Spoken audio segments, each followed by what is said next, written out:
Hey, what's going on, my friend? It's Jeff Newpert from ChasingStrength.com. And in today's video, we're going to answer the question, is this kettlebell workout the perfect kettlebell workout? All right, so let's dive into it. Let's follow up that question with another question. And it's this: when you think of the perfect workout, what runs through your mind? Well, for me, I remember my early days as a young, wet behind the ears strength and conditioning coach. I would literally spend hours after hours trying to come up with what I thought was the perfect program. It was one that did it all, right? It got me bigger, it got me stronger, it got me leaner, more explosive, higher work capacity, because all those things were the things that were important to me. And of course, most of my athletes. So I spent hours upon hours reading texts on periodization, sport specific training, powerlifting, and whatever Olympic lifting material I could get my hands on at that time. And this is 30 plus years ago, right? So we're talking like mid 1990s, early 2000s, right?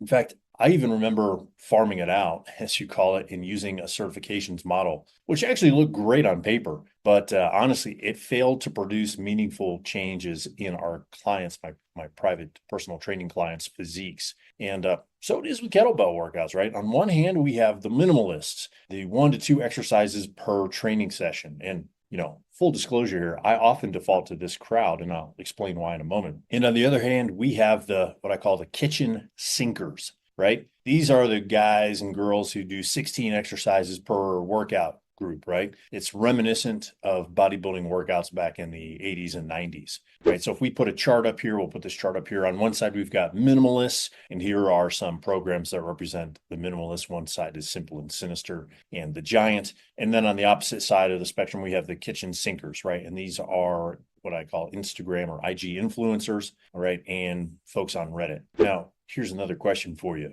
Who's right? And here's another question for you yet again, right? And what about the middle ground? So the answer to the first question is both and neither. Now, let me explain. The person who's right is the one who can demonstrate visible, tangible results from the program he or she used, right? The person who's wrong is the one who cannot. It's really that simple. Now, the problem here is that the more moving parts something has, the more likely it is to break. And then, of course, it stands to reason that the harder it is to fix when you break it. And that's because there's more diagnostics going on, right, in order to assess the problem. So that's personally why I prefer programs that have minimum of 1 to 2 exercises and a maximum of 5 exercises in them. Why? Because they're easier to program, and more importantly, they're easier to get done. Now, you might be thinking, well, Jeff, why do you say such things, right? This may sound almost heretical to you, especially depending on your background, right? And it just comes down to one simple word: experience, right?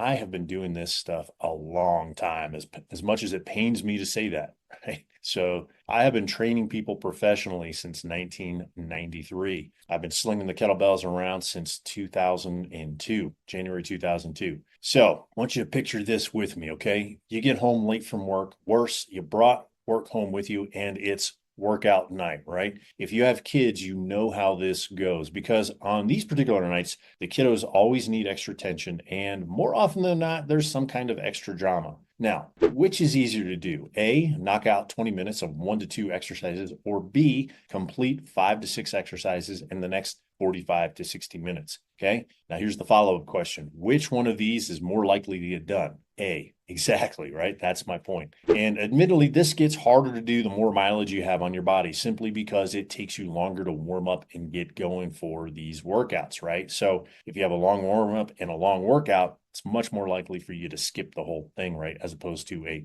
longish warm up and a long workout, right? So the key to finding the perfect kettlebell workout is assessing your wants and your needs and balancing them with what you actually will do. Okay, let me say that again. The key to finding the perfect workout for you is assessing your wants versus your needs and then balancing them with what you actually will do. Okay. And that's why most of my kettlebell programs are 3 days a week, and they use between 1 and 4 exercises. It's because they're accessible, they're manageable, and that means they're completable, which means you'll do them, right? They'll get done. The truth is this: the perfect kettlebell workout is relative to the individual, you, and his or her or your situation and season in your life. Okay. So what worked for one season may not work in the next. Okay. Here are some 3 to 4 day a week templates you can use to create your perfect kettlebell workout. We'll flash them up here on the screen. Number one is a push pull legs. Number 2 is MLH, right? Medium,